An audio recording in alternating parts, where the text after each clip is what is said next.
It is a Vibe Check Tuesday where you call in, you let us know how you're feeling about the Commanders. And this is a week where we want to know how you feel going into the season because, well, it's week one and that's all we got. We'll see how you feel next week coming off of a game. But going into the season, where are you at? Optimistic, pessimistic? Scale of 1 to 10. You want to get creative and show off that you have a huge vocabulary? That's fine with me. You come up with some word that describes your level of feeling going into the season. But let's get things started with, let's go to Brian in Alexandria. Brian, get us started here on a Vibe Check Tuesday. What's up, Craig? And how are you guys doing today? Doing great, bro. I'm feeling good, man. I'm feeling 100% optimistic for the season. But more so for our future because, Craig, what we have that I've been most excited about the entire offseason is essentially a new owner, a new GM, a new head coach, a new quarterback, a new offensive coordinator who are presumably and maybe more so hopefully all on the same page. I don't know when the last time we've had that. I think at the height of our best quarterback play in the last few years, that was RG3.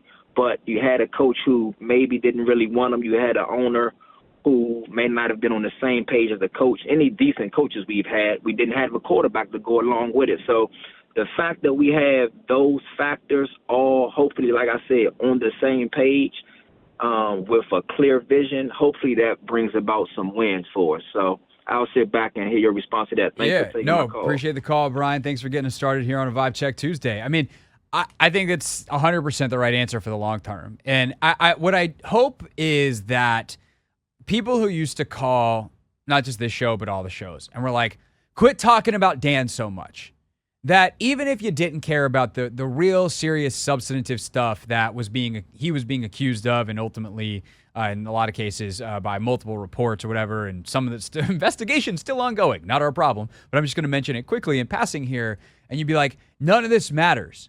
And I'd be like, I promise you who the owner is matters. And again, even if you don't care about the substantive stuff, some of the stuff that he was accused of, from a pure football sense, I hope you realize now that ownership matters. The difference that ownership makes. Because owners hire personnel executives. Personnel executives hire coaches and draft the players. And let's just say when Dan was here, we weren't getting the best to move to the district / the DMV / Ashburn to work for the old burgundy and gold. And now you have Adam Peters, and I think people instantly see the difference, and not just in the quality of players drafted and the clear vision of how they all fit together, but you see guys like Wagner, guys like Ertz, like NFL vets who have been around a long time that are like, I want to go play for that organization because of who is running it and the coaches that they hired that I have good relationships with and I respect. And that is going to continue. And let me tell you right now, if Jaden Daniels is as good as a lot of us think he's going to be, there's going to be a hell of a lot more dudes around the league that want to come here to play because everyone loves Jaden in terms of like in the locker room, his reputation's phenomenal, and who doesn't want to play with a really fun quarterback? And who doesn't want to be a part of a winner? And if Jaden's as good as we think he can be, then all those things are going to be true in Washington for years to come. So I totally get the optimistic in terms of in the future. Let's go to Tion. Tion, what's up, man? You ready? First of all, you ready for the fantasy draft tomorrow? Oh, you know it. And please don't get mad when I crush you. Just accept it with a grain of salt. Hey, if it happens, it happens. I am not blind to scoreboards. All I'd ask is that you don't be either. Fair enough. Fair enough. I can't wait. How you feeling about the Commanders here on this Vibe Check Tuesday as we head into the season? I'm feeling great about it. My one word is consistency. This year, to me, I have no expectations, but only thing I want to see is consistency. The whole organization has been revamped. The organization has done everything from top to bottom down right so far, and I just want to see the consistency go through. So I have no expectations on win-losses because they're all still blending together.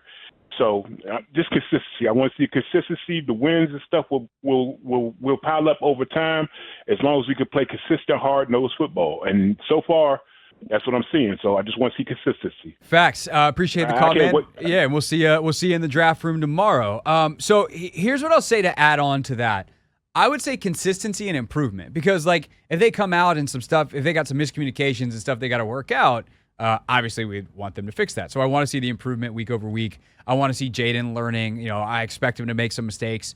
But I think from a consistency standpoint, what you want to see is the effort and the intensity and the physicality. Like, you want to see Quan Martin hitting people. You want to see Jeremy Chin run into the ball and these dudes flying all over. Frankie Louvu run into the ball and Jonathan Allen and Deron Payne not loafing on plays. And, like, those guys, even through the bad times, very rarely can I point to plays outside of, like, the average number for an NFL defensive lineman and say, like, yeah, it happens sometimes because they're big dudes who play hard and sometimes you get tired. You're human. That happens. But, like, there's no attitude adjustment that has been needed from some of those guys that we've talked about. Really, the guys who survived the changeover, like Terry, etc. Terry can say, I was out there doing cardio, but man, that dude was running hard to get his cardio. He just wish he would have gotten the ball more.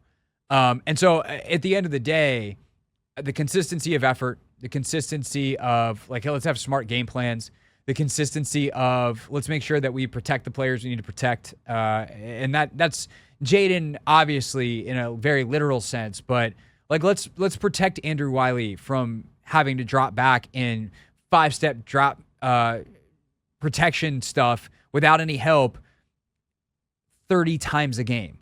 He's not going to hold up. But can you use Andrew Wiley really effectively in other ways? Absolutely. And so I think that there's just got to be a consistency in understanding who the personnel is, how to use them, a growth in understanding, hey, maybe this guy's a little better at this thing than we initially thought. Let's do a little bit more of that. And I think as long as you get that, I'll be really happy. And that could, again, lead to a lot of really frustrating 24-17 losses where the offense just doesn't have the juice, or they kick a bunch of field goals and they can't finish in the red zone because they don't have that big vertical receiver. And then a bunch of you call and say that they should have kept Martavius Bryant, even though Martavius Bryant is, as far as I know, still a free agent and probably will be by the time you call. There's all of that. Maybe St. Juice doesn't take to the coaching as well as they'd hope, and he still gets burned on a couple. And big plays, big spots, you'll lose some football games. Okay, it's part of the deal. This is a year for me. Like, my word of the year is evaluation. It's discovery, if you want to use that word instead. I want to know if some of these guys can play. I want to know if they get burned in week 2, can they figure it out by week 4 and thrive by week 7? Like, I'm not writing anybody off in the first couple of weeks of the season. You can hold me to that. I hope that you join me in that. It's like, hey, let's put a pin in that. Let's see if that guy can grow, as opposed to, that guy sucks. He needs to go right now. Like, let's figure it out once you're in games and see how these coaches coach. So that to me is really the theme, the motif of the year. It's the consistency and effort, but the ability to improve and the evaluation that is ongoing to really discover whether this is a 1-year rebuild and you can Houston Texan it, whether it's a multiple year, 2-year, 3-year rebuild that it's going to take to get those blue chippers ultimately in here over the next couple of drafts and elevate to the place that they want to be, which is where the San Franciscos, the Detroits, the Phillies, these teams that are in the playoffs and competing every single year are, to give themselves a chance to be where Kansas City is, which is winning Super Bowls. It's the Hoffman Show. We're on the Team 980, and we're taking more of your calls next. It's a Vibe Check Tuesday, 301-230-0980. More of your calls in just a moment. 301-230-0980 is our phone number here on the Hoffman Show. Team 980, always live as well on the free Odyssey app. We're off and rolling in week 1. It's a Vibe Check Tuesday, so how are you feeling about the Commanders going into the season? We'll check in with Mitch Tischler at 5 o'clock to see how he's feeling and go through some of the rookies that are suddenly on the top line of the Commanders' unofficial depth chart. But do we think that they'll actually be number 1 on the depth chart when they get out there on Sunday? We'll talk about that with Mitch coming up at 5, but let's keep it rolling with the calls at 301-230-0980. Let's go to Marvin. Marvin, thanks for calling. You're on the Hoffman Show. Hey, thanks for taking my call, Brother Hoffman. You got it. Marvin, old friend. Yeah, Marvelous Marvin, what you want again? Let me just throw this at you. I'm pretty optimistic, which is crazy for me because I seem like I'm always pessimistic. Sure I'm just, does. I'm be a little skeptic on the offensive line. But other than that, I see the vision. I like what they're doing. it's exactly what I kind of thought that I would do if I was in their position. So it's always great when someone's like confirming what you're thinking. Other than There's a drafting term one for that, offensive Marvin. It's lineman. called confirmation bias, and it's not always great. Yeah. You know something? That's a danger when you're actually a pilot, not really when you're a football fan. So I'm good with being confirmation bias right now. I love that we have the new owner in place and the new GM. I'm going to scrutinize this GM until we start seeing products. Because like I said earlier, I still don't like trading with, like, the Eagles. I just really find that to be, oh, my goodness. It's like sacrilege to me. I don't really like it. But then again, we'll see how that plays out. I think that they have the right quarterback. I think they have I was a fan of Dan Quinn before all the Mike McDonald and what was the Smith guy from Detroit? I can't remember his name now.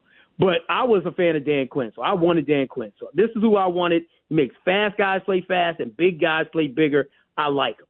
So we'll see how that plays out. I think we're on the right path. So my number right now, I'm saying like a 8. I think an 8, and we're building to the future. We'll see how this looks next year because I'm not really thinking we're going to be a great team this year. I think that we're looking at maybe 7 to 10 wins in between there. And, you know, I'm thinking Jamar Chase or T. Higgins next year. That's what I'm thinking because Cincinnati's a crap show when it comes to signing their veterans. So that might be like my next thought. You know, give me all right. I think that's enough thoughts, Marvin. That is the most rational call you have ever had with us, in which you forgot the number one coaching candidate for you're going into the process. It's Ben Johnson, by the way. He's one of the best offensive coordinators in the league. After proclaiming yourself a football expert, and then ended it with, we're going to go sign T. Higgins or Jamar Chase next year. Marvin. Wait a minute. Before you cut me off. You're so close, Marvin. You better be quick. They alienated those guys already. I'm saying they're going to be available next year. Yeah, you know, let's deal with next year. All right, that's Marvin, everybody. The self-proclaimed Marvelous Marvin. And Anthony, you'll notice, did I call him that? No. You know why? Why? Because you don't get to give yourself a nickname. It's not how nicknames work. I am in agreement with you, and I think we should just give Marvin a nice little round of applause. Yeah, Marvin, you kept it relative, like you didn't color outside the lines too much today. Not today. I do want to go find the call, the most infamous Marvin call from the offseason. Because, man, what a difference 0 games being played has made. I'm gonna do the research, and I'll get back to you. If you give me a commercial break, I think I can find it pretty quickly. Okay. Go to YouTube Shorts, search by views. That one made the rounds. 301-230-0980. 301-230-0980. Speaking of show legends, let's go to Ross in Tampa. Ross, what's up, dude? How you feeling on a Vibe Check Tuesday headed into the season? You know what, man? Before I get into that, 10 seconds to vent about the fact that I've been living in Tampa for 8 years, and this is literally their second trip down here in the regular season, which I think is kind of bothersome. Because I used to live in the AFC market, and I had to wait every 8 years for Washington to come into town. But never mind all that, man. Well, the problem is they haven't finished in the same place in the standings. And by the way, Ross, I know last week you were trying to get me to come down, and then you just, I don't know, you wouldn't open your credit card to buy me a plane ticket last second. What kind of responsible economic choice is that? But the last time the Commanders played in Tampa, I was there because I was on the beat, and I will say, yeah, I was there in 2000 or in whatever year that was. 18. Yeah, 2018, then we gave up like 1,000 yards and still won. Yeah, it was the Ryan Fitzpatrick 500 yards 3 points game. I know, because I was there, and I will tell you that the Tampa Bay press box at Raymond James Stadium has the best press food in the entire league. So you got that going for you, which is nice. You, Russell, and then not Russell, J.P. Finley. So they made us Bananas Foster at halftime. Press box this weekend, but I don't think it's gonna work. Yeah, well, but no. Sometimes things happen. You're good, buddy. All right, what you got? Where are you at on the burgundy and gold team? Not your city as everyone makes their way down there, or in my case, not. Well, it's a different type of optimism this time around because we're actually doing it the right way. The last time this team operated the right way, I was like 7, 8 years old. So it's a different type because normally I'm just excited to see my guys in the burgundy and gold, not knowing much back in the day, thinking, this might be the year they can become the 2017 Rams or Jaguars or the 2018 Bears and just shock the world and make a run. I just know that it's going to take some time. And just like my man Marvin, like, I don't want to scrutinize Adam Peters before giving him a shot. That'd be like telling my next girlfriend, hey, I'm going to mistreat you until I figure out you're going to be better than my last girlfriend. Like, that don't make no sense. So I'm going to kick my feet back. And I know, like, this is going to be a tough game, but I really do give Washington a shot to, make something happen in terms of leaving with a W. Also, the Washington, whether the Redskins or Commanders, they are undefeated when I am in attendance. So it's that game in the 2017 preseason. So hopefully my attendance this Sunday keeps the streak alive. And, but I think we call that an anti-Anthony Haney around here, Russ. You know what? I thought when it came out of my mouth, I did think about Anthony. See, that was a low blow. It was. Maybe I won't call for a while if we lose. I don't want to jinx nobody. No. But give us 9 wins this season. I think we're going to mess around and backdoor our way into the playoffs because these guys are going to buy into what's going on here, and I think that alone will develop some continuity for a postseason run. Well, postseason appearance. Yeah, we'll see. I mean, I definitely think that there's a chance that Dallas and Philly have such fall apart, implode potential that I'm like, I don't know, maybe something weird could happen. Unfortunately, like the cycle of a coach coming in and making the playoffs in a crappy NFC East has not gone well, even if it has happened a bunch.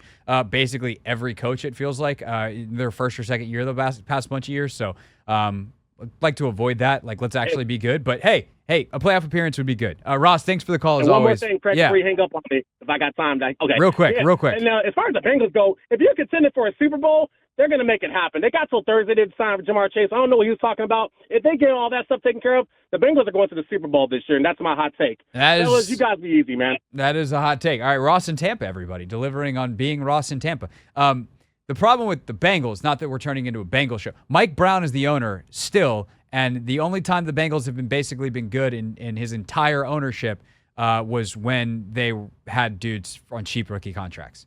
And then they have to pay them money, and they refuse to do so, or they refuse to build the team around them. So, again, ownership matters, which used to be a bad thing for the Commanders, but now is a good thing for the Commanders, Anthony. You'll love to see it. Love to see it. All right, let's get one more call in before the next break. But we got a couple of lines open. We've got a couple more calls. So if you're on hold and I don't click your name, click you on and / say your name in 5 seconds, then stay there. 301-230-0980 is where you call to get in line. Let's go to Vaughn. Vaughn, thanks for calling. You are on the Hoffman Show. Thanks for taking my call, Hoff. I'm going to keep it real short and sweet. All right. You. My assessment for this season is 6 wins, and maybe 7 or 8, and that just comes with the coaching. The reason why I'm saying that because, number one, I like the quarterback talent, but we're also dealing with a rookie. The O-line is we have some gray areas on the O-line, and our corners corners are got some issues and question marks about that. And you dealing with this is the NFL, getting the league with the defensive coordinators and everything like that. You're gonna have to make a rookie beat you. So I'm a gamble, and I'm going to play a certain way until he beat me. I'm pulling my hat back, and I'm coming after him. And then, because I know they're going to try to run the ball, so I'm putting 8 in the box to make him think. So that's my assessment, and this is how I feel for the season. I'm happy about the ownership and the coaching staff and all that, but I'm just not sure about the personnel for the first year. Vaughn, I think that's a perfectly reasonable call. I appreciate it. Thanks for calling in. Call back anytime. Like, that's real. And I think, by the way, there's going to be some weeks where D coordinators do that, where they dial it up and they're like, Jaden Daniels is going to have to beat us. We're going to put 8 in the box. Like, we're not letting B-Rob get off. And there's some weeks that they're going to do it, and Jaden Daniels is going to go absolutely ham. That he is going to just be on. And he's like, you want to give me vertical shots? You want to give me one-on-ones down the field? I will eat that all day. And there are some weeks they're going to do that, and they're going to play these mucked up coverages that are going to confuse the mess out of him, and he's going to throw 2 or 3 interceptions, and he's going to wind up trying to run for his life, and it's going to be ugly because you got the game plan right one week and you knew where the pressure was coming from. You knew how to deal with it. And another week, they just keep getting you because that's the NFL. And especially it's the NFL with a rookie quarterback who just doesn't have the file to know, oh, this coordinator likes to do this. Or 7 years ago, I faced this coordinator or this coordinator's mentor, and they did this certain thing which ticked off a memory in my brain that mean I need to slide the line left. Like there's just like, that was Brady at the end. That's Rodgers. That's these guys. That's Mahomes at this point. Their files are so good, and they're so good at seeing what's in front of them, seeing through the disguises, understanding tendencies, and understanding what coordinators want to do, that they see right through that stuff and they know where the answers are. And in year one, it is unreasonable to expect as much as Cliff is going to try to give him answers. And they'll keep stuff simpler than they will in future years because they don't want to overload even his very high-powered CPU. Like Jaden's really, really smart and processes stuff really, really well. But you have to let a guy feel success. And that's just going to mean sometimes being a little simpler, and that might not be the optimal solution. And without the horsepower on the outside of, okay, all that stuff's great. And if Terry's matched up on a bad corner, sick. Let's throw one-on-ones, and Terry's going to have a 220-yard receiving day. But there are other weeks that you might have to rely on De'Ami Brown and Luke McCaffrey and against really good corners, and that might not go as well. Yeah, I think a lot of people love to, compare or, compare Jaden to having a C.J. Stroud type season. But if he goes out there and has a Jordan Love type season where, the Packers got off to a 3-6 start last year, but down the stretch of the season where they went 6-2, he was able to, understand coverages, be able to, sign me up for that yesterday. Yeah, so that's more so like where I'm looking at. And I to your point, I think he's gonna, struggle, throughout the season. But as long as he's learning and progressing and getting better, and he is able to, have a strong into the season, I'm cool with that. That I'm not gonna, panic over the, first 5 games, 6 games of the season just because all of this is new to him. And, some guys are going to be like C.J. Stroud and, have a great season from start to finish. And then other people going to start and then finish strong. So, yeah, I just want to see him have a chance. Yeah. I just want to see him. And that was the thing that bugged me about Howell last year is, not that I'm sitting here trying to tell you that Sam Howell would have been an all-pro. There were some moments last year early where, I said it. I was like, this dude's got some stuff to him. And if they can figure it out, and who knows, the trajectory of his career is forever altered by last season. Do I think Jaden Daniels, if you played both their careers 20 times, I think Jaden Daniels is probably going to be a star 18, and Sam Howell might be a star once or twice. But we can have that fight another day. But we don't ever really know because they just didn't give Sam a chance. The plan stunk, and I just want the plan to not stink this year. Honestly, that will make me so happy if I can get up here on Mondays and go, it's a tell the truth Monday, to borrow Dan's phrase, and we are going to borrow Dan's phrase. It's a tell the truth Monday, and the truth is that we saw Jaden Daniels have some rookie struggles, and, as long as he learns from them, that's okay. That'd be an awesome Tell the Truth Monday. If I have to be time to tell the truth, that plan stunk again. When are we going to escape offensive coordinator hell? I'm not going to enjoy doing the shows this year. It's the Hoffman Show. We're on the Team 980. We're always live as well on the free Odyssey app. Got room for a couple more calls next at 301-230-0980 here on this Vibe Check Tuesday. More calls here on this Vibe Check Tuesday, 301-230-0980. Let's go to Mark. Mark, thanks for holding. Really appreciate it. Where are you at vibe-wise as we head into the 2024 season with the Commanders? Well, I'm feeling reborn from top to bottom. The phoenix is rising out the ashes. My view for the season, my expectations for the season is I expect us to be competitive. I want us to be competitive. I want us to put a good, solid product football team out there. Now, my problem, I'm going to give you my over-under. I got us 6.5.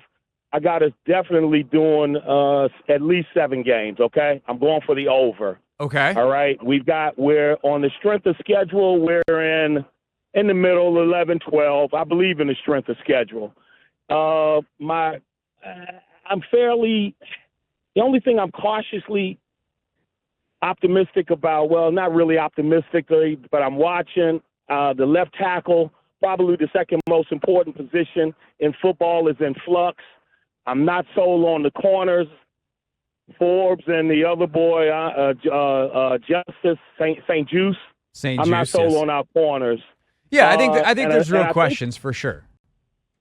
And I think we got a real problem. We don't have I'm not saying it wasn't bad to get rid of Dotson. I'm an old head. I don't like trading in the division, but I mean, if it works out and we get what we want, sure, I'll go along and see how that works out. But we don't have a proven commodity at the second wide receiver, and that's important because this is a passing league. We got a whole bunch of unproven guys, so hopefully somebody will step up. But those are my warning signs. I hear you, Mark. Thanks for the call. Here's what I would say about Dotson in the wide receiver spot. You didn't have one when he was here either. Like, Jahan had some nice touchdown numbers. He had done some stuff in the league more than, say, De'Ami Brown, more than Luke McCaffrey, who's a rookie. Hadn't really done more than Olamide Zaccheaus. Maybe he did last year, although, Jahan didn't exactly kill it. But like a couple of years ago, Olamide Zaccheaus had 600-plus yards with the Eagles. Byron Pringles had some okay seasons. And from a consistency standpoint, like, made more arguably of his opportunities last year than Jahan did in that offense. Bad offense, but was what it was. And so Noah Brown, done more than Jahan arguably in some of the seasons in terms of he's at least put together back-to-back 500-yard seasons before. Jahan, I don't believe, can say that. So it is the kind of thing where the potential, of course, is a first-round pick of Jahan. I'm not saying that in a vacuum perhaps he's not even a better player than some of these guys. But I do think that to be like, oh, well, they don't have a proven guy because they traded Jahan. They didn't have a proven guy with Jahan. And so you make the move, you get the future prospects, and now you get to find out if any of these guys, from Noah Brown to Luke McCaffrey to De'Ami Brown to Olamide Zaccheaus, can be a legitimate number 2 to Terry McLaurin, assuming that Terry can be a legitimate number 1. And if they can't, then they'll figure it out next year. But I think, there's definite questions. And that no one's optimism should be so blind that they're not like, oh, yeah, for it to go right, Forbes has got to play better. St. Juice has got to play better. Frankie Louvu's got to turn into a pass rusher that he hasn't been before. He's been a great blitzer and a really good player, but like, is he your top third down pass rusher? Is Dorrance Armstrong capable of being a top end of the rotation pass rusher, not a third guy behind Micah Parsons and Tank Lawrence? Like, there are so many questions. And if, frankly, half of them get answered in the affirmative with any kind of strength, I think that's a successful season. If you find out that, okay, St. Juice is kind of who he's been, but Forbes is actually a stud, amazing. I'll take 1 for 2 there. If Louvu is a stud and Armstrong is probably better served as a 3, I'll take it. If Terry's a 1, but De'Ami and Noah Brown and all these guys, not ready yet. McCaffrey's, there's a reason he's a third-round pick. He's not ready to be a 2 yet. Maybe he can be a solid 3 next year. Like, okay, fine. I'll take that. But then at least you know. And that's why my word of the season, my vibe going into the season is cautiously optimistic and excited to see what happens. I'm just excited to see the evaluation take place. They've set up the team about as well as you could when you had to tear most of it down to the studs. And you rebuilt enough so that you got a roof over your head. And it's not the nicest house on the block yet. There's a lot of decorating to do in the future. Even some of your basics, like you have a couch. It may not be the couch that you want for the next 10 years, but you got a freaking couch.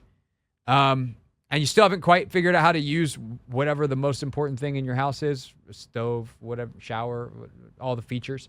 That's Jaden at quarterback. It might take a couple years for that to be optimized, but you got it. And that's the most important thing. And so I'm excited. I'm really genuinely cautiously optimistic because I think some of the stuff they're doing is really smart and it might turn into more wins than some people think this year. And I think some of the weaknesses might be able to be mitigated by some of the coaching, but that's a big might. It's a big might. But we're going to find out. And we're going to talk about it every single week here on the Team 980. We'll check in with your vibes every single week, Tuesdays in this first hour of the show. We'll check in with Mitch Tischler every single week, Tuesdays at 5 o'clock. Plenty of other staples we'll be unveiling as the week goes as well. But we are your home for football. The Hoffman Show on the Team 980. This is the Hoffman Show on the Team 980 and the Odyssey app.